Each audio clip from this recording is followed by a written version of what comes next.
අනිත් අය වටන්න ඔබත් එකිනෙක නාව හැල්ලු කරලා තියනවාද? අද දවසේ සුපුවද්දස අපි හැරුණම බලන්න පරිසිවරු විනයදරයෝ මේ උන්වහන්සේගෙන් ප්‍රශ්නයක් අහනවා. ඔබ මේ කරන සෑම දෙයක්ම කරන්නේ කුමන අධිකාරී බලයෙන්ද කියලා.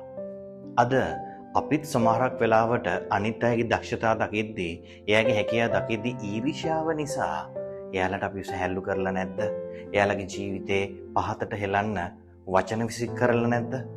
අද උන්වහන්සේ කියනවා ඔබ හිතන්නේ මොකද්ද? අද අපිට උන්වහන්සේ ආරාධනා කරන්නේ අපෙන් අහන්න. ඇයි ඔබ මේ දේවල් කරන්නේ? ඇයි මේ දේවල් ඔබ කරනවට අකමැති? ඒ ප්‍රශ්න ඔබෙන් අහන්න. අධිකාරී බලය කාගේවත් අපි කරන්නේ දෙවියන් වහන්සේගේ කැමැත්ත නම් ඒට එසේ කියලා හිස නමන්න, ශක්තිය ඉල්ලන්න.